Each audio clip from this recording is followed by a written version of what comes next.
লুঙ্গি বেচেছি 2.5 টাকা, একটা গামছা বিক্রি করছি 1 টাকা, 5 1.5 টাকা, 2.5 টাকা 3 টাকা, খুব ভালো লুঙ্গি বেচে। সেই সকালের কথা। আসসালামু আলাইকুম। ওয়ালাইকুম আসসালাম। কেমন আছেন? কিসের দোকান এটা কাকা? কাপড়। কাপড়ের কি কাপড় বিক্রি করতেছেন? ওই লুঙ্গি শাড়ি গামছা। লুঙ্গি শাড়ি গামছা। 45।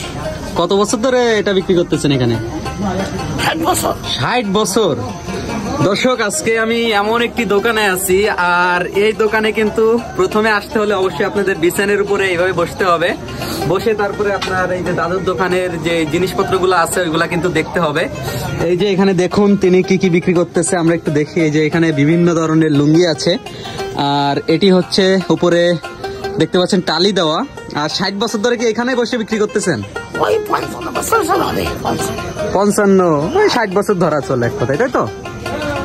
আপনি যখন শুরুটা করছিলেন তখন আপনার শুরুটা কেমন ছিল দাদু? তখন বয়স আমার 16-17। এখন বয়স 75 পড়েছে। এখন 75 পড়েছে। শুরুতে কেমন বেচা কিনা হইতো? ও বেচা কেনা তো হতো, আগে বেচা কেনা হতো।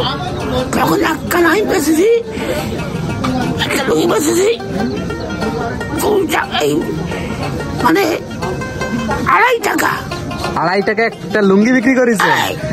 একটা গামছা বিক্রি করছি 1 টাকা, 5 1.5 টাকা, 2.5 টাকা 3 টাকা, খুব ভালো লুঙ্গি বেচে। সেই সকালের কথা। সেই আমলের কথা।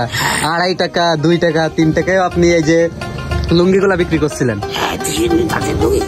আর ওই লুঙ্গিগুলা কই থেকে আনতেন?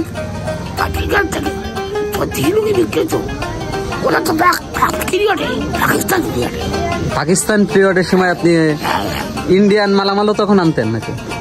না, ইন্ডিয়ান দেশি মালামাল বিক্রি করতেন। 100 বছর তো হবে। 100 বছর। আর আপনি তো তাহলে শুরু থেকে এখানে আপনি দোকানদারি করেন? হ্যাঁ। আর বর্তমান আপনি কেমন পরিস্থিতি দেখতেছেন বাজারের? এখন আর উন্নতি আগের থেকে উন্নতি। আর মানে আপনার দোকানে তখন আপনি কেমন বেচা কিনা করতেন, আর বর্তমানে আপনার দোকানে কেমন বেচা কিনা হচ্ছে? এখন বেচা কিনা কম হয়ে গেছে। ঘরও আছে। এখন ডিজিটাল যুগের সাথে সবাই তো আর এখন তো এসে আর বিছানার উপরে কেউ তো আর বসে কিনবে না, তাই না? গরিব মানুষরা একটু বেশি আসে আপনার দোকানে। হ্যাঁ। এখন তো এগুলা সব কি হাতে বানানো লুঙ্গি নাকি মেশিনে?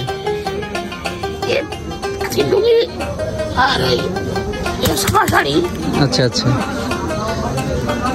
তো দর্শক, আমি এখন যে বাজারে আছি, আর এই বাজারে কিন্তু এই যে আমার এই যে দাদু, তিনি কিন্তু 55 থেকে 60 বছর ধরে এই যে এখানে দোকানদারি করতেছে।